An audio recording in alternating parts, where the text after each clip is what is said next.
Welcome back, everyone. Ready for another deep dive? Always. Awesome. Yeah. Today, we're cracking open the interpretation of dreams by, of course, the one and only Sigmund Freud. Oh, a classic. Totally. The book that kind of blew the roof off how we understand dreams. It really did change everything, didn't it? Big time. Though funny thing is, it wasn't an instant hit. Really? Yeah, like first few years it was out. Sold maybe a few hundred copies, tops. Wow. For a book that ended up so influential. Talk about a slow burn. Yeah. But hey, better late than never, right? Absolutely. So Freud's big idea, it wasn't just random brain stuff happening while we snooze. More like a secret code. Exactly. It's packed with hidden messages about stuff we deeply desire, maybe even memories we've, totally forgotten. Like a window into the unconscious. That's what we're going to unpack today. How Freud basically deciphered the language of dreams. It's a fascinating journey. Totally. Okay, so one of Freud's, most famous and kind of controversial ideas is that dreams are like wish fulfillment in disguise. Yeah, he believed even the simplest dreams could reveal things we want, often without us consciously realizing it. So that's why I always dream about winning the lottery. Maybe. But to really illustrate this, Freud talks about this medical student had what he called a dream of convenience. A dream of convenience. Okay, I'm intrigued. So the student dreamt he was at the hospital, tending to a patient, which gave him a perfect excuse to sleep in. Oh man, I've totally had dreams where I conveniently oversleep and miss something I didn't want to do. Exactly. So even simple dreams can be tied to our desires. That makes sense. But what about when dreams get, kind of dark, nightmares and all that? Does the whole wish thing still apply? That's where it gets even more interesting. Freud said those unpleasant dreams can also be connected to wishes, just maybe not the ones we're proud of. So deep down, hidden wishes. Right. The kind we bury because, they might not be so acceptable to our conscious selves, so our dreams kind of sneak them out. Okay, that makes my brain hurt a little. It's a lot to unpack. It is. But here's something I've always wondered. If dreams are based on our real experiences, why are they so hard to remember? Yes. The mystery of dream memory. Freud was captivated by this too. I bet. I mean, it's like they vanish as soon as you open your eyes. Exactly. His idea was, even if we can't perfectly recall them, our dreams are drawing from this massive well of memories buried deep. Okay, so my entire life is in there somewhere. Potentially. Freud tells this amazing story about a botanist, Delboeuf. The guy had this vivid dream about a specific kind of fern. Specific how? Down to the details of the leaves, the shape, everything. But when he woke up, he couldn't remember ever seeing that fern before, ever. Okay, so what happened? Did he just shrug it off? Nope, this is where it gets wild. Later on, Delboeuf finds the fern's Latin name written in his own handwriting in this old collection of dried plants. No way. You're kidding. Totally true. Turns out years earlier, he'd come across this fern, but totally forgot about it until his dream dug it up. So my brain could be pulling random facts from 10th grade history and I wouldn't even know it. It's entirely possible. That's kind of freaky, but also cool. It highlights that powerful link between our conscious and unconscious minds. All right, now I'm really curious what else is hiding in my dreams. I've heard Freud also said childhood experiences, those early years especially, pop up a lot. Oh, absolutely. It shows how much those early experiences matter, even if we don't remember them consciously. They're shaping us from the shadows. In a way. Freud himself, he analyzed one of his own dreams about a book from childhood, and it connected back to his lifelong love of books, collecting, the whole deal, but also anxieties he'd developed around them. Wow, so it's our dreams are time capsules of childhood, secret wishes, all this hidden stuff. It's amazing, and it gets more complex. Freud didn't just want to interpret dreams, right? He was obsessed with figuring out how they're made. Oh, right. The whole dream work thing. Exactly. Dream work is the process, the H-how-W behind those often bizarre, totally illogical stories our minds cook up when we're asleep. Dream work, huh? Okay, tell me more about what goes on in this mental dream factory. Well, Freud breaks it down into 4 key mechanisms: condensation, displacement, representation, and secondary revision. Okay, that's a mouthful. Let's break them down, starting with condensation. What's that all about?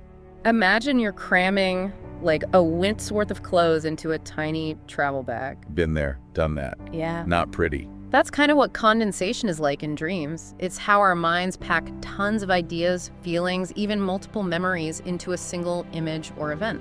So my dreams are overstuffed suitcases of thoughts and emotions. No wonder they're so jumbled. It's a lot to process. It is. Okay, so then there's displacement, right? That one sounds kind of sneaky. It can be. Displacement is how the really intense emotional stuff, the charged parts of a dream, gets shifted onto something totally random. Random how? Like, instead of dreaming directly about, say, work stress, you might dream you lost your keys or missed your bus. Oh, so it's disguised. Exactly. Displacement helps hide the true emotional core, makes it less threatening to our conscious minds. Clever. It's like our brains are playing hide and seek with our feelings. Okay, what about representation? Does that mean abstract stuff like thoughts get turned into something we can actually see in the dream? You got it. Dreams happen in a sensory world, right? Yeah. So abstract ideas got to be translated into sights, sounds, things we can experience. That's where symbols and metaphors come in. Okay, that makes sense. So like if I'm super anxious about a big decision, I might not dream about like a pros and cons list. Probably not. Instead, you might dream about being lost in a forest or some other disorienting scenario. Ah, so that's what those dreams are about. And last but not least, there's secondary revision. Right. This is where things get really interesting. Lay it on me. As we wake up, our minds try to smooth over the jumbled images, make a more logical story out of them. But even with that revision, dreams often still feel kind of surreal, illogical. So basically, even with some last-minute editing, my dreams are going to be weird. Most likely. The whole point of dream work, remember, is to keep those deeper, sometimes uncomfortable thoughts hidden from our conscious minds. My brain, the ultimate trickster. You could say that. Okay, this is already making me rethink how I view my dreams. But before we go any further, let's talk about symbols. Ah, yes, symbols, the language of dreams. Exactly. Earlier, you mentioned they play a big role in how abstract ideas get represented in dreams. So are we talking about like universal symbols, like dreaming about flying means you want freedom, that kind of thing? Well, while some symbols might have common interpretations, Freud was really interested in the personal ones, the symbols that have specific meaning for you, based on your own life, your memories. So like there's no one-size-fits-all dream dictionary out there. Sadly, no. Understanding the symbols in your dreams is about paying attention to your own unique associations and experiences. Okay, that makes sense, but also kind of makes it more challenging. Now I'm even more curious about what my dreams might be trying to tell me. Yeah. But let's circle back to those disturbing dreams for a sec. Earlier you said that even nightmares can be wish fulfillments. How does that work? It seems kind of counterintuitive. It might seem strange, but even those unsettling dreams, they're often fulfilling wishes too, just not the ones our conscious minds like to admit to. So like deep down, hidden desires that our waking selves would be like, nope, not dealing with that. Precisely. These wishes might come from unresolved conflicts or stuff we've repressed, buried deep down. Dreams give them an outlet. So even nightmares could be our subconscious mind trying to work through difficult things. That's kind of reassuring, actually. It can be. It helps to see these dreams not as something to fear, but potential sources of insight. They're cryptic messages waiting to be decoded. Okay, I'm starting to see those dream demons in a new light, but let's rewind a bit. Earlier, we talked about those 4 mechanisms of dream work. Do those apply to all dreams, even the scary ones? Absolutely. Those mechanisms are always at play, shaping the way our dreams take form. Like condensation might combine several of your anxieties into that single scary spider image. So it's a multi-layered anxiety spider, with each leg representing a different fear. Great. And displacement might take the anxiety you feel about, say, a work presentation and shift it onto something totally unrelated, like missing a train in your dream. So even though the dream feels random, there's a method to the madness. Exactly. And remember, representation is how those abstract anxieties get translated into sensory experiences. That fear of failure might become a dream about falling, or being totally unprepared for an exam. So basically my subconscious is like this master of disguise, turning anxieties into cryptic puzzles. Yeah. No wonder I sometimes wake up feeling like I need a therapist. It can be overwhelming, but remember, there's also secondary revision, that last-minute attempt to create some sense of order as we wake up. Right. But even with some editing, my dreams still feel pretty bizarre sometimes. Of course! The whole point of dream work is to disguise the true meaning, keep those repressed thoughts and desires safely hidden from our conscious mind. Okay, the more we talk about this, the more I realize how complex this whole dream process is. It's like my brain is writing a psychological thriller every night. A great way to put it. And just like with a good thriller, the interpretation can be fascinating, but it's important to approach it with a bit of skepticism. There's no single answer key. Right, so I shouldn't just Google dream meaning of giant spider and call it a day. Probably not the most accurate approach. It's about exploring those personal connections, figuring out what resonates with your experiences and emotions. Okay, so dream interpretation, more of an art than a science. Exactly. And a journey of self-discovery, not a quest for definitive answers. Got it. So I shouldn't overthink it, right? I can easily drive myself crazy trying to find some deep, hidden meaning behind every single image. Sometimes, as they say, a cigar is just a cigar. But sometimes it's a symbolic representation of. Well, according to Freud, that's definitely a possibility. But let's not get sidetracked. Okay, point taken. I'll never look at a cigar the same way again. But in all seriousness, it's about finding that balance. Appreciating the potential meaning of symbols without getting too lost in the weeds. We don't want to turn dream analysis into a paranoid obsession. Exactly. It's a tool for self-discovery, not self-sabotage. This whole conversation has been mind-blowing. It's like we've just opened a door to this whole other world operating right under the surface of our conscious minds. It's incredible, isn't it? It is. And dreams give us a unique window into that world. They really do. But Freud believed it was more than just glimpses. He thought by understanding dream language, we could actually gain more control over our waking lives. Absolutely. He believed dream interpretation could help us uncover unresolved conflicts, and by addressing those, we could improve our well-being. So it's not just about decoding symbols, it's about using that knowledge to make our lives better. Precisely. Dreams can be like a roadmap for personal growth. Okay, that's incredibly empowering. It makes me realize how much potential there is in our dreams, how much we can learn about ourselves. But we've been focusing so much on Freud. Are there other theories about dreams? Oh, definitely.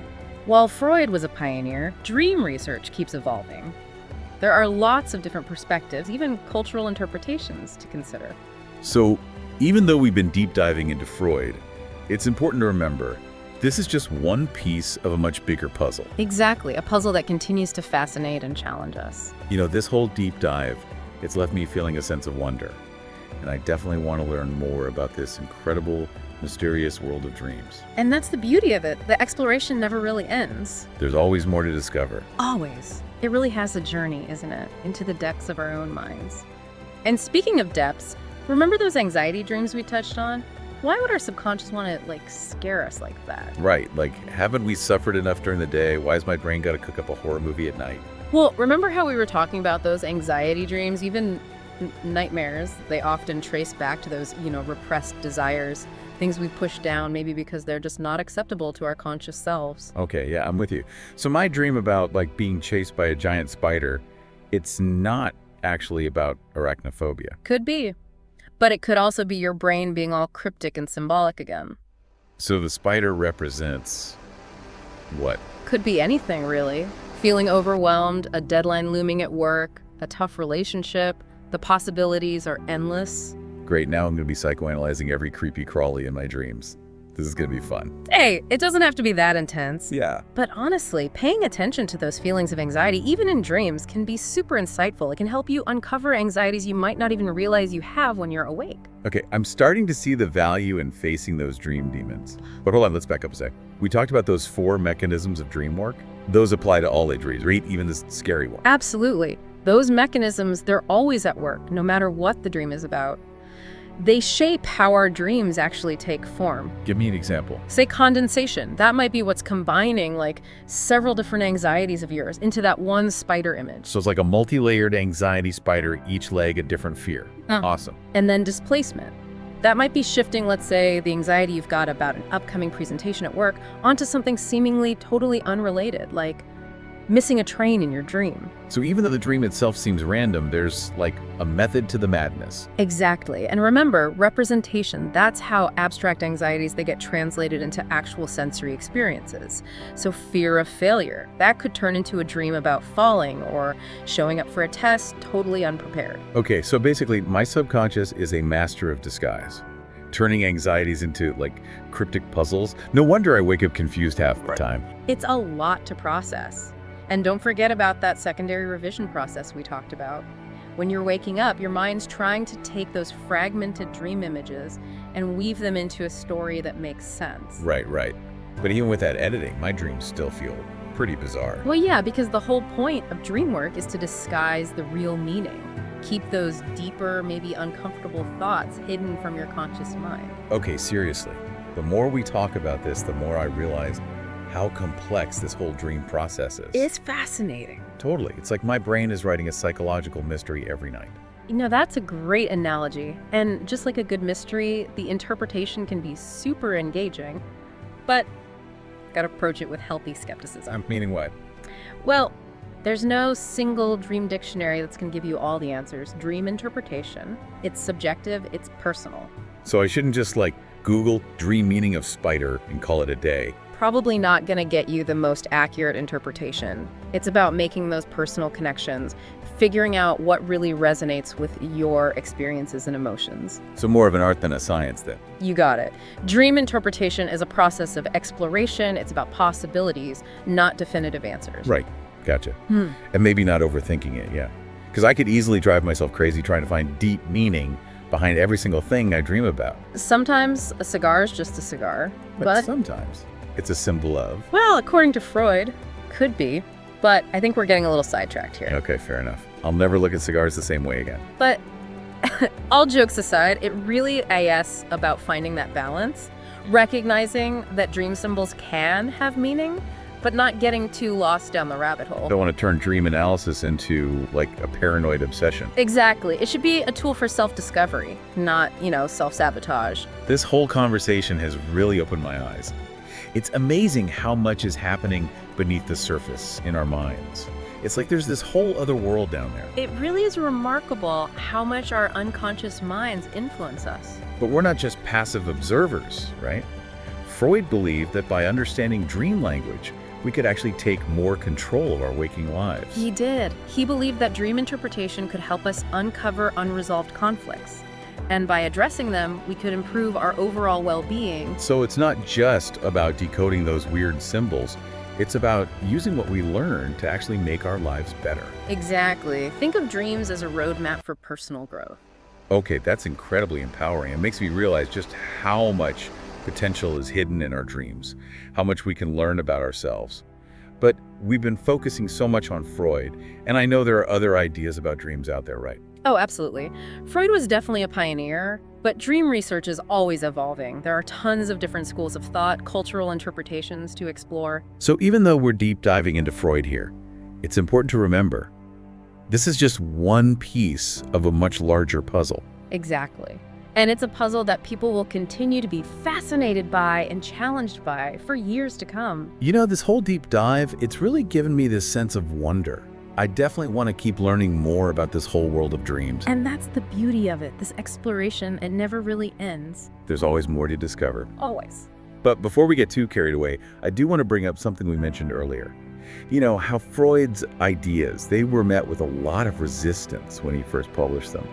Why do you think people were so hesitant to accept this whole concept of dream interpretation back then? Well, imagine it. Back then, the unconscious mind, people didn't really talk about that openly. Freud is basically saying, hey, there's this whole hidden part of you you're not even aware of, and it's impacting your thoughts, your feelings, your actions. Pretty radical stuff. Right, like he was lifting the veil on this whole secret world inside us. I bet that was unsettling for a lot of people. It definitely was. And not only that, but Freud was arguing that these unconscious desires, often, related to things considered taboo at the time, they were actually driving forces in our lives. That was a huge challenge to the conventional thinking back then. It's like he was revealing all these forbidden thoughts, desires that people weren't ready to deal with. Exactly. But it's crucial to understand, Freud wasn't saying these unconscious desires were good or bad. He was just pointing out they exist, they're real, and they do exert a powerful influence over us. So he wasn't encouraging people to embrace their darkest impulses. Not at all. More like, hey, this is going on whether we like it or not. Let's try to understand it so we can live better, more fulfilling lives. So bringing it into the light rather than being afraid of it. Exactly. Bringing those unconscious forces into the light of awareness so we can examine them, maybe even work through them. I like that. Like turning on the light in a dark room so you can finally see what's actually there. That's a great way to put it. And just like, those childhood fears often seem kind of silly from an adult perspective, Freud believed that by understanding where our anxieties come from, that unconscious root, we could gain more freedom and control over our emotions. So instead of being controlled by those unconscious desires, we can become more aware of them and make conscious choices. Precisely. It's about shifting from fear and repression to understanding and ultimately integrating those parts of ourselves. That's really powerful. This whole conversation, it makes me realize just how much potential for growth is hidden within our dreams. But we've been talking a lot about Freud and his ideas. What about all the other dream theories out there? I know there are a lot. Oh, absolutely. Freud's work was definitely groundbreaking, but dream research has continued to evolve over time. Lots of different schools of thought, cultural interpretations of dreams out there to explore. So this deep dive into Freud, it's been an amazing starting point. But it's really just the tip of the iceberg, isn't it? It is, and that's what makes this whole subject so fascinating. There's always more to learn, more to uncover. Well, on that note, I want to thank you, our listeners, for joining us on this deep dive into the interpretation of dreams. It's been a wild ride exploring the hidden world of our unconscious minds. It really has. And to our listeners, remember what Freud said. Dreams are the royal road to the unconscious. So pay attention to those dreams. Explore those hidden meanings. See where that journey takes you. Sweet dreams. It is a journey exploring all that. It really is. It is. Okay. But before we wrap up completely, I want to circle back to something we were talking about earlier. How, when Freud first came out with all this, there's a lot of pushback. Why do you think people were so resistant to the whole idea of dream interpretation way back then? Well, put yourself back in that time. The unconscious mind, it wasn't something folks really talked about. And Freud's coming along saying, hey, guess what? There's this whole hidden part of you operating behind the scenes and it's affecting everything you do. Yeah, I can see how that ruffles some feathers. Like suddenly you're not even totally in charge of your own mind. Exactly. And on top of that, he's saying that these unconscious desires, a lot of them connected to stuff that was, well, taboo back then. They were actually driving forces in our lives. That was a huge challenge to the way people thought about themselves. It's like he was lifting the curtain on all these desires, thoughts people would rather just pretend weren't there. Right. But here's the thing. It's crucial to remember. Freud wasn't saying these unconscious desires were good or bad.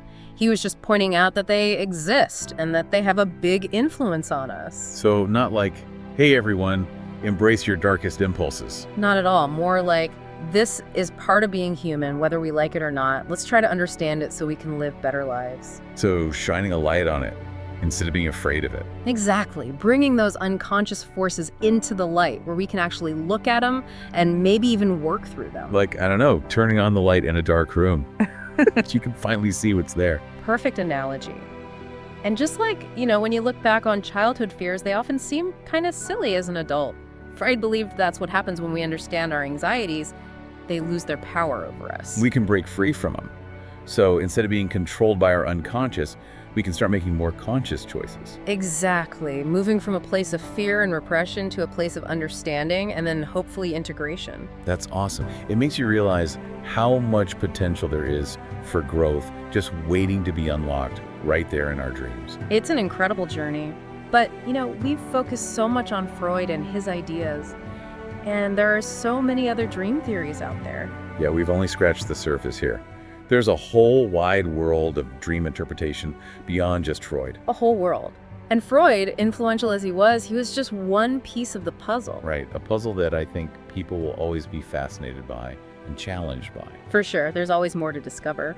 And on that note, I want to thank you all for joining us on this deep dive into the interpretation of dreams. It's been fun. It has. And to our listeners, remember what Freud said. Dreams are the royal road to the unconscious. Pay attention to your dreams, explore what they might mean for you. Sweet dreams, everyone.